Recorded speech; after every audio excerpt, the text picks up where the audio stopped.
Greetings, listeners, and welcome to The Spiritual Experience, a show where we share stories of life, love, and redemption for all of humanity on Earth. So sit back and enjoy. Try to identify with the speakers and not compare.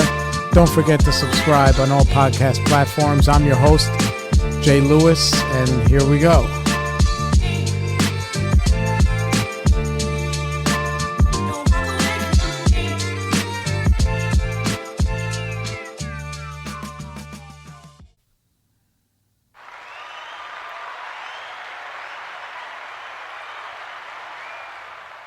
What up, everybody? Guess who's back? Guess who's back? Back on the block with them O's. Yeah, what's up, Spiritual Experience? You guys know the deal. We're back in actions. We just had a pretty busy week. You know, I want to thank everybody who's subscribing, sending messages. You know, we still get a couple of emails here and there. spiritualexperience79@gmail.com. You got questions, comments, rants, whatever. Anything you want to get off your chest is fine with us. Listening to Yariv, that was incredible, man. And that guy's like he's a huge power of example for me. You know, like I said, he's my third sponsor. The first sponsor was this guy named Andy. Andy was pretty good. You know, he took me through the work out of the 12 steps and 12 traditions. They call it the 12 and 12. Some people like, we also did some work at a big book too. Sorry, I'm erasing stuff on this whiteboard. Anyway, so he was really good. My second sponsor who really held me down for so many years was Free Willy. Him, I'm always indebted to, and that I love all the way to the moon. And he had or has or whatever, a very, very simple program, you know. And the way I met him, oddly enough, was, the one thing I can say about recovery, it gives you, you know, like when you're in these programs, you get a lot of humility, and, you know, it puts you in a position where you have to ask people for help. And the more and more you get used to doing that, it becomes like second nature, you know? So, and that's what's like really an important thing on this earth, is to ask for help. You know, who the hell has all the freaking answers? Not even me. Even when I make pretend that I do, I don't really have them all. I'm sorry. If you're looking for answers, you're in the wrong place, right? Well, all of that stuff. All that stuff. Anyway, so I had like maybe 3 years of sobriety. I had just moved from, I guess I was in the Park Slope, Kensington area. And yeah, that's what I was doing. And I moved to Bensonhurst. Well, it was really Bath Beach, but I call it Bensonhurst. I know the people who are originally from there, they get a little bit agitated. They're like, no, it's Bath Beach. It's not Bensonhurst. Meanwhile, you know, it's like, you know, Ginzo crazied out. Well, not anymore. Now it's like all Chinese. But there's a lot of Italians. And you become like half an Italian if if you're from New York, or if you like, yeah. Anyway. So I'm in the group. I start going to meetings in the neighborhood. Everybody who was there, they already kind of heard about me a little bit, because my ex-girlfriend already started going to meetings around there, and she was talking a little bit of smack, a little smagooch, you know, about me, you know, saying whatever she was saying. So they gave me a little bit of the side eye, but either way, eventually they all warmed up to me and, think whatever they want to think about her. So I'm in the meeting. It's a business meeting, which basically, you know, the way AA is and 12 steps programs are run is really the way that the rest of the world should be run, oddly enough. You know, the people who are the servants, they call them trusted servants, but people who do the facilitating, they actually work for the group. So they're like not above, they're literally below the group. The group is the highest level. So whatever the group says goes. So everybody votes, blah, blah, blah, right? So they bring up all these different topics of shit that we need to talk about. Like when you're running any kind of meeting or business or whatever, even though it's not a business, should we be doing this? Are we planning this? Are we giving enough to charity? Are we doing whatever, right? So once a month you have a business meeting, right? We're in this business meeting. And this guy, his name is Tommy, and he's a good guy. I've grown to like him. Over time, I've grown to like everybody a little bit at a time. And, man, I'm wondering if, all right, hold on one second. Hold on, because it's a little bit warm in here. I'm going to turn on the air. Hang on.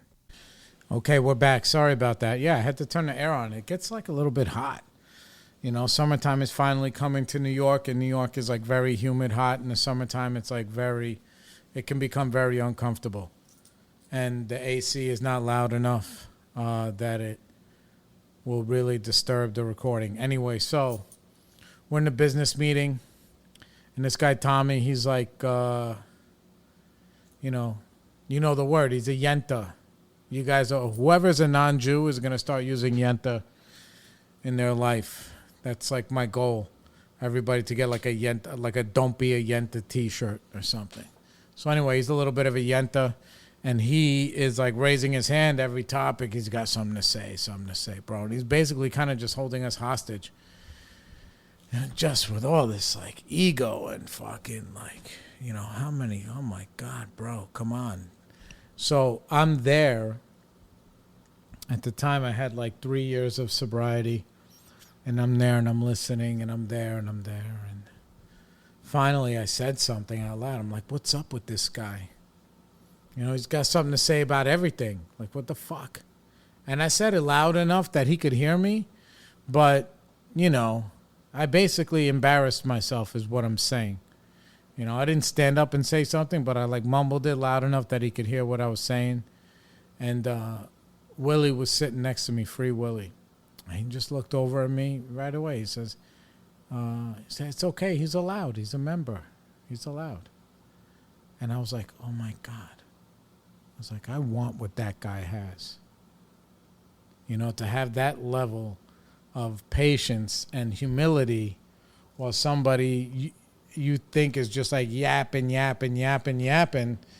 is, it's something to be admired. So that's when I asked Willie to be my sponsor.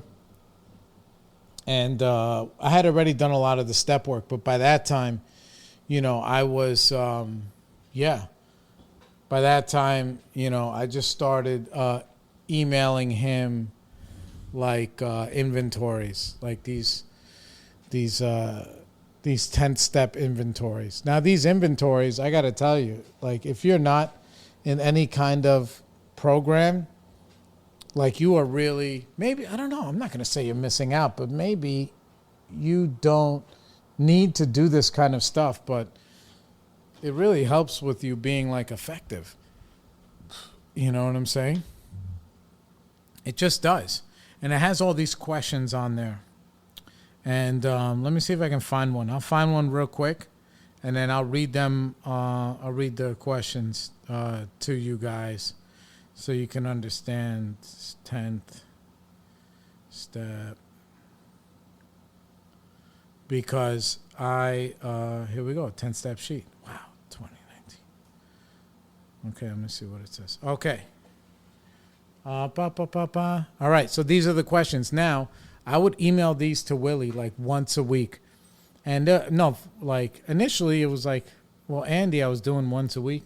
But then when I got Free Willie, I was on such fire that I was doing it like every other day because I was just in such emotional disarray with all these different fires that were burning in my life at the time. So first question, was I resentful, selfish, dishonest, or afraid? Like right away, right? You're just like, yeah, that hits at the, so where during this week was I resentful? Did I get angry at anything or anybody? Yeah. Selfish, meaning I was only thinking about myself. Dishonest, where have I lied this week? Like where, or afraid? Jesus Christ. This is only the first question. It's a 4-part question. First question. It's like freaking fucking Passover, you know? And it's awesome. Yeah. So, selfish, self-seeking, dishonest, or afraid. Right? Then I had to list all of those instances throughout the week or throughout those 2 days where I was. What's the next thing? Do I owe an apology? Right? Now I'm being honest with myself. After I'm asking, was I resentful, self-seeking, dishonest, or afraid? Do I owe an apology? Typically, the answer for that is yes, I do owe an apology. And that's, that's a tough, you know, then now it's about, okay, I have to go and make the apology, right? So there's that. Next question. Have I kept something to myself that should be discussed with another person at once? Come on, bro. Who isn't keeping something to themselves, about themselves, or about somebody else that should be discussed with another person at once? Like, where in my life am I mulling over something or considering taking some kind of action, and I'm not bouncing that idea off of somebody who would be reliable as far as, you know, helping me analyze what is fact or fiction about the scenario that I'm dealing with? Because the truth of the matter is that I don't, I have very bad perception about what's going on. I either have bad perception about what's going on, like I think it's one thing and it's something else, or a lot of times I have the right perception, but I don't want to believe what I'm seeing. Right? That's the thing. I don't want to believe what I'm seeing. Like, what am I seeing? Am I seeing, is there something that's going on in my life that that I need to address, that I'm not addressing? You know, that I'm not addressing. Fuck. Always. Yes. And then these are the things I have to write out. And I would type out this stuff, and, you know, it would be like freaking like a whole page or whatever. This whole thing could be like on 2 pages, you know. And I've had people that I sponsored, and they would do this kind of work, and bro, they would do it so dismally that I'd be like, listen, the less like, nobody's grading this like a paper. Like, the less thorough that I am with this kind of work, the less effective I'll be on earth, you know? Am I right? So like, if I'm not rigorously, or if I'm not as honest as I could possibly be about what's going on, what am I really doing? What am I really doing? I'm doing, I'm wasting my own freaking time, right? So that's it. Have I kept something to myself that should be discussed with another person at once? Oof. Was I kind and loving towards all? My God. That is never... I used to try and just kind of bogey around this answer. And I used to just put, like, within reason, which really means that, like, yeah, I was a dick to some people who deserved it, but the answer invariably will always be no. I was not kind and loving towards all. The only person I know that's really like that is my cousin Glenn. My cousin Glenn is kind and loving towards all. It's fucking crazy to me sometimes. Like, sometimes I want to slap people and he would give them, I wouldn't say give them a pass, because he's not a pushover, but he's just a fucking good guy, man. He's somebody that, like, I admire, and somebody that I would aspire to be like in some of these circumstances that I find myself in. Like, yeah, what would Glenn do? Glenn would be like, hey, you know, blah, blah, blah. Like, you know, see, you know, he doesn't need to do all the work that I need to do. This guy can see the humanity in a fucking horse thief, you know? Like, yeah, maybe he needs the horse. He shouldn't steal, but maybe he needs it. And what can we do to help this fucking guy? Like, you know. Yeah, so was I kind and loving towards all? That's almost never the case, you know? And what's the next question? What could I have done better? Oh, my God. What could I have done better? And this is like, it sounds like a very general question, but by the time you get down to this question, you're already basically kind of going through your whole week and seeing where all your faults are. You know what I'm saying? Seeing where all the, where it all lies, where it all happens. You know, it's like fucking crazy. You know, you're really unraveling your motives and your actions and the reason why you did some of the stuff that you did throughout the week. You know, mind you, I was in such disarray that I was having to do these kinds of inventories. Like, bro, I was sending these to him, you know, every couple of days. You know, what could I have done better? I could have done a lot of things better. I could always do a lot of things better, but it's always nice to kind of be honest with yourself about, bro, like, what could I have done better?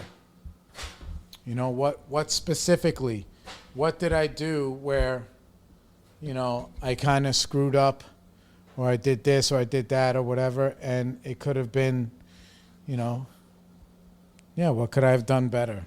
It's a vague question, but it's very direct, if that even makes any sense, but that's what it is.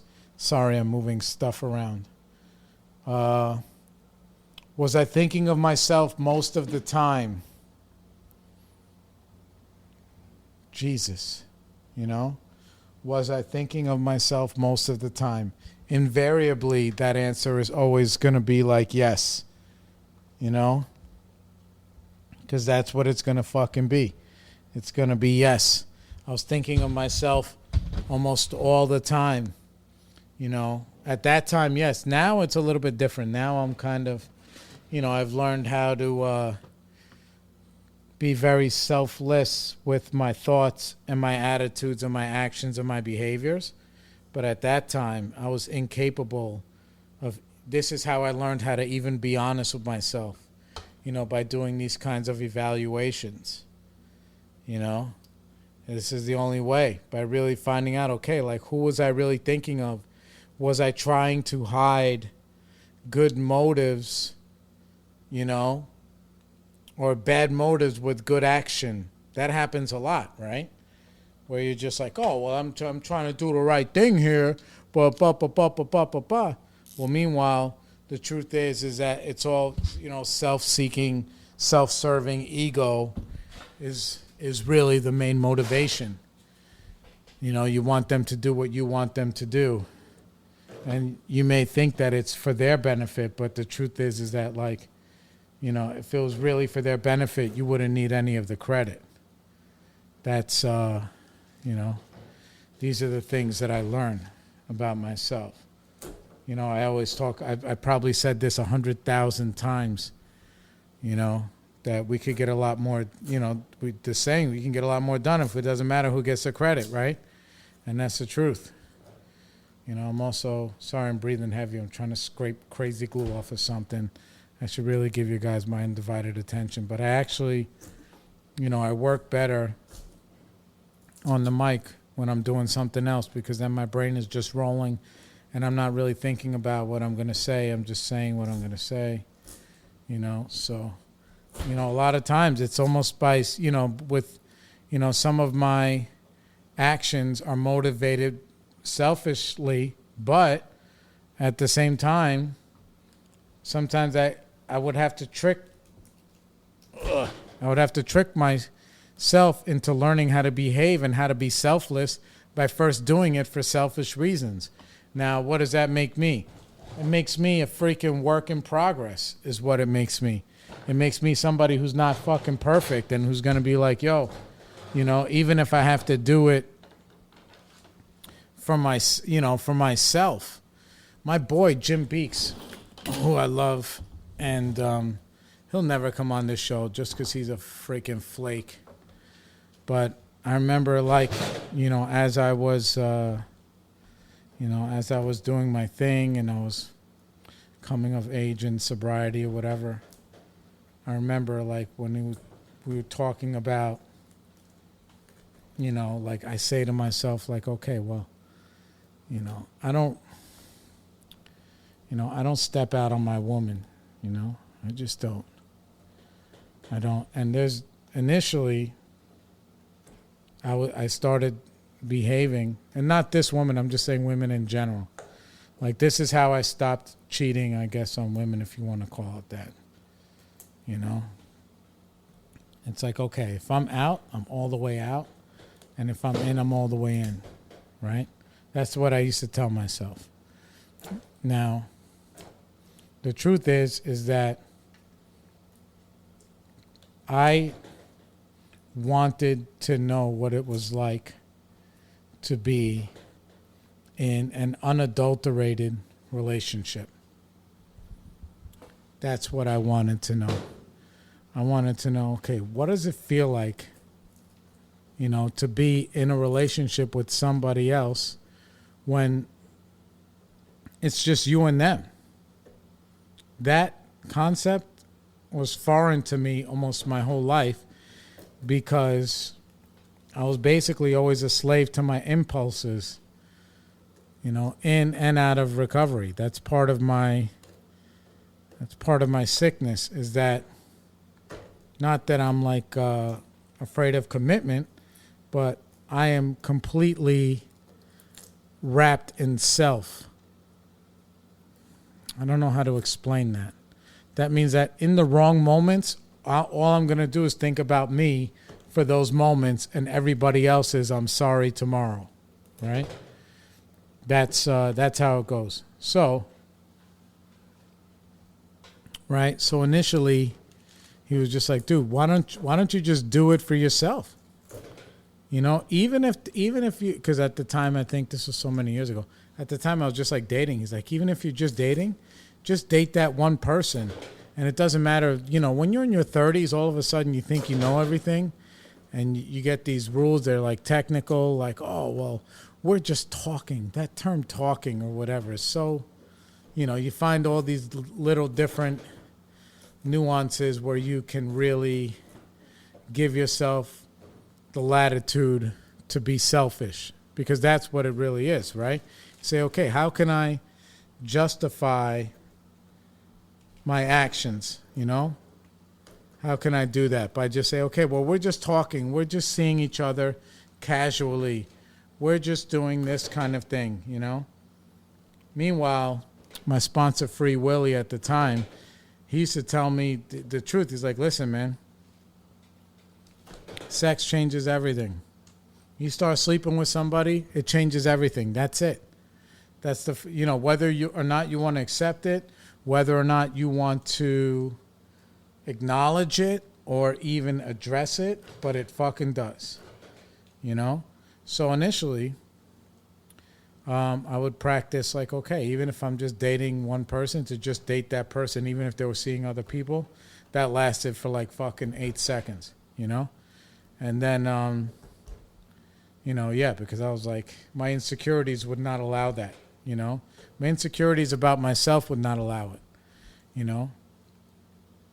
But I practiced and I learned how to just, you know, just to find out what it was like. Say, hey, look, how about, you know, you don't have to worry about keeping a story straight. How about that? Isn't that nice to not have to worry about keeping a story straight? And mind you, none of this is happening now. Just so everybody's clear, you know. I don't think I'd have all my limbs if I behaved like this at the moment. Or I would have them, but I would be alone. And that's not what I want to be. I'm a family man, and I love my woman more than anything on earth. I told her today, it was so funny because, like, we're going through so much stuff, you know, because we're, like, trying to progress in life and whatever. None of the stuff is bad. It's all good stuff. And people that, you know, tensions rise when good things are on the horizon. And also, yeah, so you have that kind of shit. And, you know, and it's stressful. It's freaking stressful.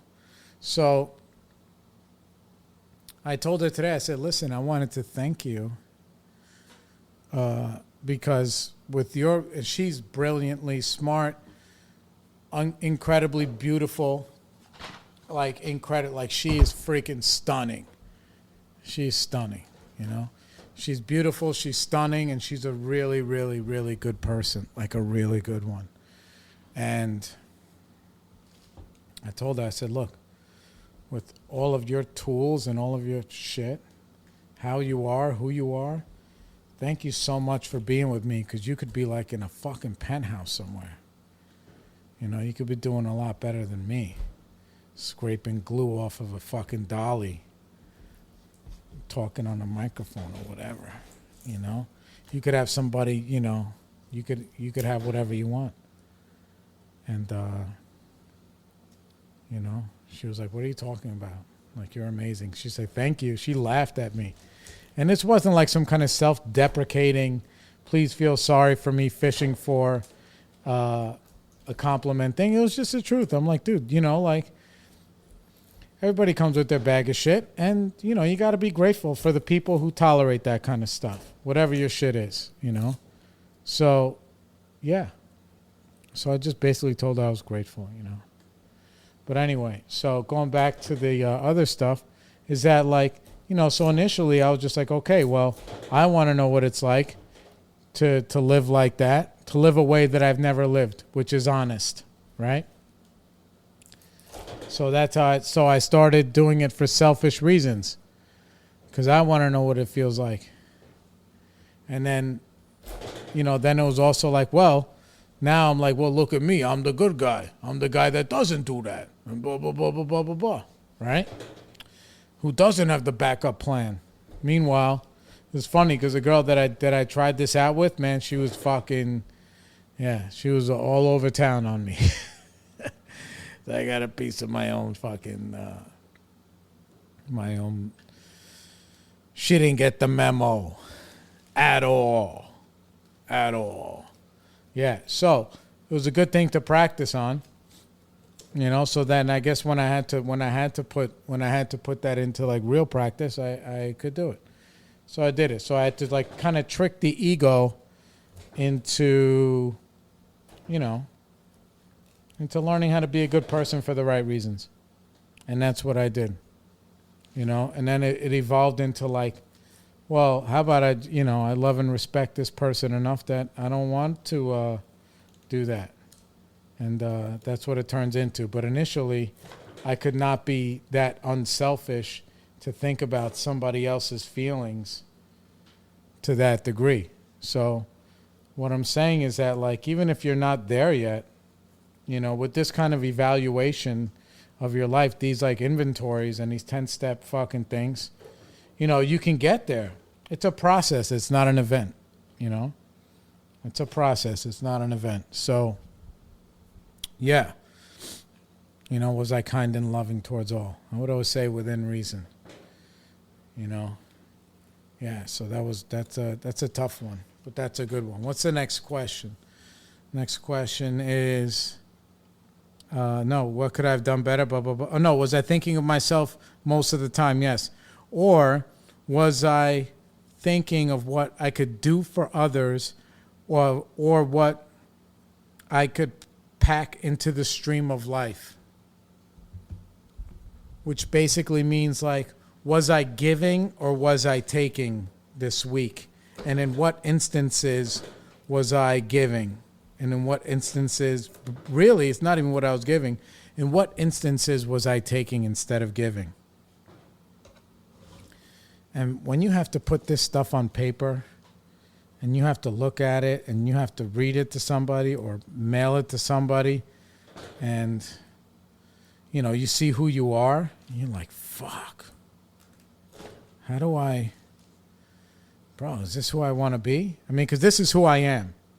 Like, that's the thing about writing stuff on paper and these inventories, is that it's not, now it's no longer fiction. Now it's, when you write it down, you own it. You know what I mean? You own that shit. It's fucking crazy. It's really crazy. But what can I say, man? That's the truth. You know, and how can I change these actions? And that's what we would work on. And you tried doing this. I started doing this on a regular basis maybe, 15 years ago, bro. I started doing it on a regular basis. Now, when I call Yariv, we don't even have to do it on, I do it right there on the phone. I call him when I have an issue.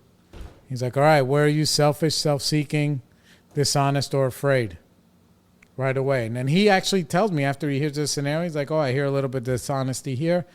Sometimes my dishonesty is that, like, I'm rationalizing for the other person, place, or thing. Like, I'm not really, I'm turning a blind eye in the name of, how can I say this? So it's almost like you give somebody a pass because you're like, oh, well, they're human and people make mistakes. I do that instead of being responsible and accountable and standing up for myself. I do that. I'll go too much the other way. We call it living in the vagueness. Like I'm being very vague about my affairs that matter, that not matter the most to me, but that actually matter in my life. And I cannot afford to be vague about that kind of stuff. It's no good. Because those that are, vagueness is like a sign of fear. That's what vagueness is. It's a sign of fear. And yeah. And I don't want to live like that, I have all these fears now and this shit going on now. Dude, I fucking yelled at this insurance lady. I bought a van, right? I'm buying a van from my boy Mikey. I keep telling you guys, if you're in Brooklyn, you need to go MC Auto Repair. It's on 64th Street. If you want to get anything for your car or whatever, he's like the best mechanic I know. And he's honest, and he's a good dude, my boy Mikey. Anyway, so he's got this fucking van for me because one of my vans is finally on the blink, and it's over. R.I.P. Mind you, we are having to get insurance cards redone and this and that and the title, ba, ba, ba, ba, ba, ba, ba. Now, Mikey's like, yo, you need to go see Nikki around the corner at this thing because they handle all the DMV shit instead of you going to the DMV. You drop off the paperwork. They make all the calls. They do this, that, and the third. Then they send it into the DMV so you don't have to go and waste your time. Obviously, you got to pay a fee, but time is money for the kid, so that's how I roll. Anyway, so we're having a problem with the insurance company because the people who handle our commercial insurance, they are fucking momos. And they're not very bright. And I don't know any of this stuff. I don't know how stupid they are because I don't handle this part of my life. My girl does. She handles this part of our business, this part of my life, whatever. Bro, if you ask me, I know who my primary care doctor is. That is the only person I know. I don't even know the name of my coverage. I don't know anything. When I travel, guess what? I just tell her, these are the dates I want to go to, the dates I want to come back. Rent a Tesla. And then she puts me on the plane. She does all my shit. Because my job is to do all the other stuff. And I don't have time or the bandwidth to be going back and forth with these fucking people. So it got so bad because I got involved that I found out how incompetent the insurance brokers are, that we're literally changing fucking brokers because in 2 weeks they can't get the insurance cards done right. And I'm yelling at them. I'm calling them fucking stupid. I'm like, what is... And now I'm over here talking like, yo, and because the guy who's the broker, he's such an idiot. I sent the cards back and forth to him like 3 times. The emails that I said to him, that I read to him were not very sober. It was a little bit, it was unprofessional and it wasn't sober. What I sent to this fucking guy. And, yeah, it was bad. So, let's see. Yeah, so the more I'm involved, the more that I lose my shit because this is not my thing. And then my girl's getting involved and she's fixing it now. So that's the kind of, what is it? This is bullshit. Ain't nobody ordering Bitcoin on fucking PayPal right now. Anyway, sorry, that was a spam email. Because I was going to look up the email. The email I sent the guy, it's like so, it was nasty. But he deserved it. And I was so angry. I could have just been like, listen, just cancel my policy because you guys are ridiculous. But then I have to go and find and fish out another one and get copies of like all the guys' driver's licenses and put them on. It's like a whole lot of work. And I don't want to do any of that work. I just want to plug and play. I will pay whatever I have to pay in my life in order to just plug and play because I don't want to be responsible. I want the vagueness, so that's what I mean. There's always these little embers, these little fires that are burning in my life because, I don't, I don't be responsible. I don't take responsibility. And that's what these inventories are really good at highlighting. So I do not owe this guy an apology. I just don't think that I do. Now, if I call Yariv about it and I talk to him about it, because I'm this far in my recovery that I don't have to call him for every little thing, then yeah. And you know what? I don't know. Maybe it's, yeah. I'm not going to say sorry to this guy. He's a fucking idiot. I'm sorry. He wasted so much of my time, and he was very dishonest with me. So, no. Basically, I just called him stupid, is what I did. And I said it because it was getting so bad. I literally wrote, and now this is how much of an idiot that I am, that I don't even know if I read this stuff to you guys already or not before. And if I did, somebody's going to tell me, and then, and then I'm going to, whatever. Yeah. What did I say? Here's what I put.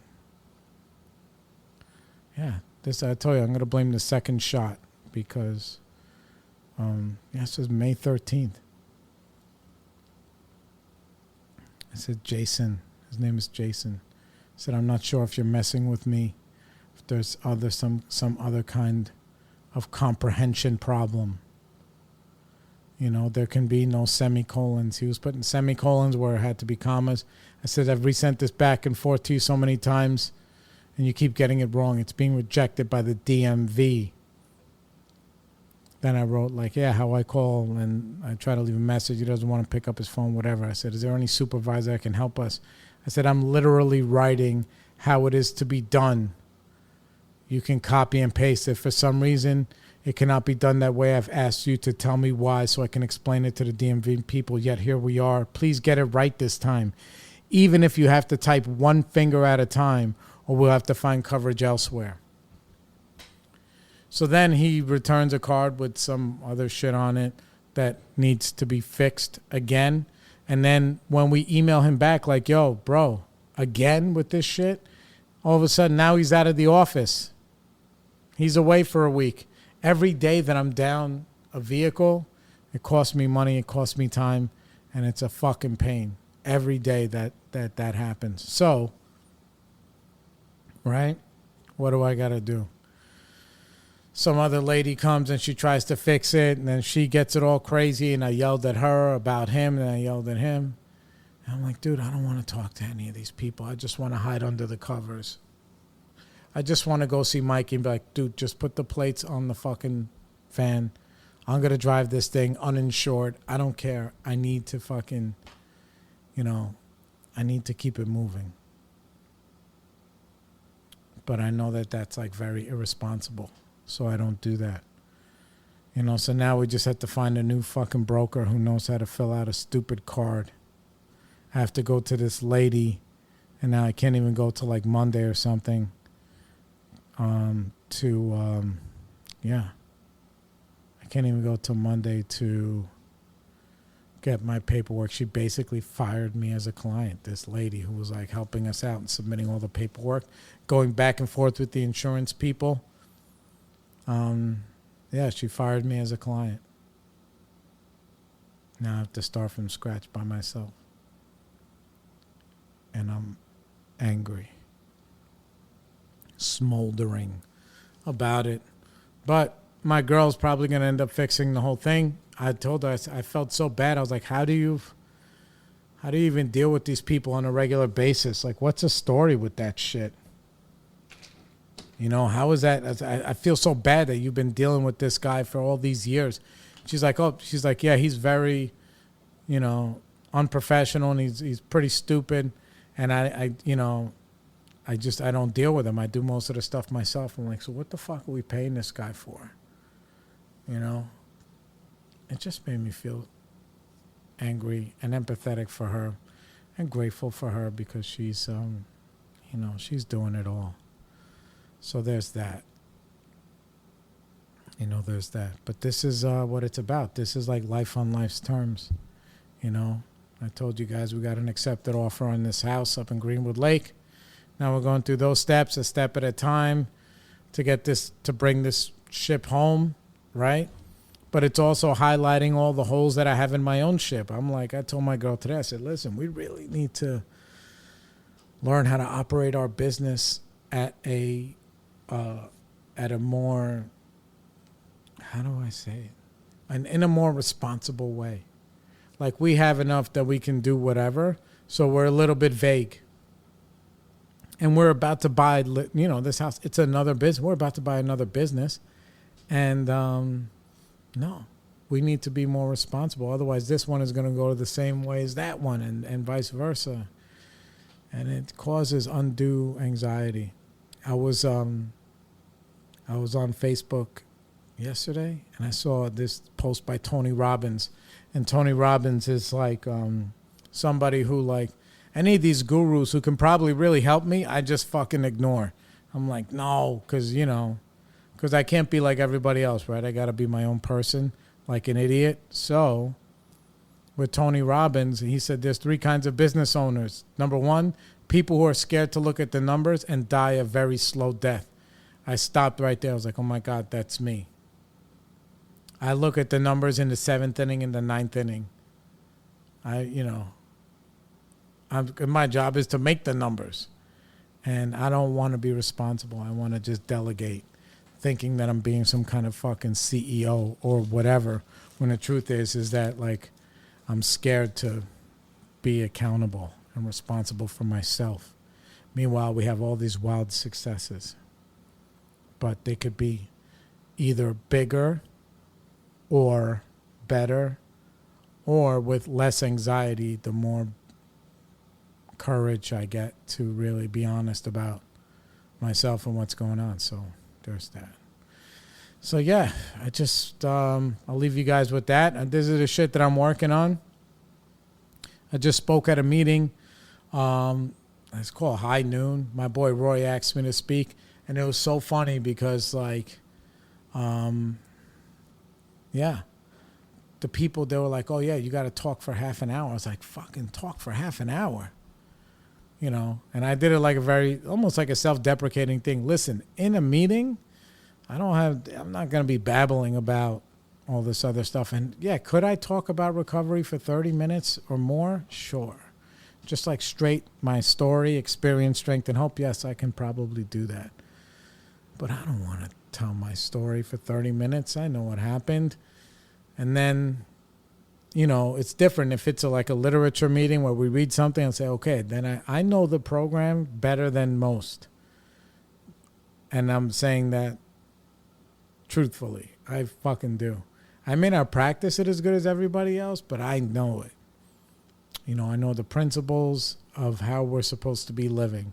And I know the roadmap of how to get there. And I know a lot about God. A lot. You know? But I was like, listen, I said 30 minutes. I told the girl, her name was Tess. That's such a nice name. It's like an old school name, Tess. You know? It's like 30 minutes sounds like a lot of ego. So what if I just talk for like 15 minutes or 20 minutes, which is normally what it is? Tell my story. And, yeah. She was like, well, if you do that, then the rest of the time we're just going to, you know, people from the floor, they ask questions. I was like, they ask me questions? Never been to a meeting like that. Either way, so I showed up and I freaking leveled the room. I crushed it. I'm a pretty good public speaker because I just go up there and I just be myself. And that's the thing. The freedom of my life is I can be my unadulterated, honest self. And that is worth everything. You know, I'm honest even about my dishonesty. You know what I'm saying? So I did that and I crushed it in like 20 minutes. And I was like, all right, that's it. That's all I got. And then straight up for 10 minutes, people were like raising their hands. I'm expecting them to share whatever's on their mind. Bro, they started asking me questions about myself and about my program, and I had to answer them. And, yeah. you know, and I'm from New York, and this was like a meeting that was in California, and that's cool. You know, I dig that. You know, so they, you know, they get fascinated. Oh my God, your accent, you're this, you're that, whatever. And I'm like, okay, that's true. I play all that stuff up too, you know. I'm happy to be from the only people, yo, listen, if you're from New York, you let everybody know. Listen, I'm from New York. I'm not from Jersey. Shout out to Jersey, though. I'm not from Connecticut. I'm not from, you know, there's people like, oh, I'm from Georgia. Then there's people like, I'm from Atlanta. There's people from Illinois. There's people, I'm from Chicago, you know.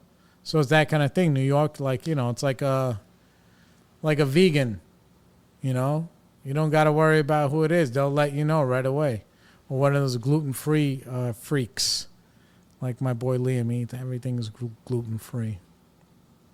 Anyway, so I spoke, told them my story. They loved it. People were texting me, can you speak at this meeting? Can you speak at that meeting? Speak at this meeting.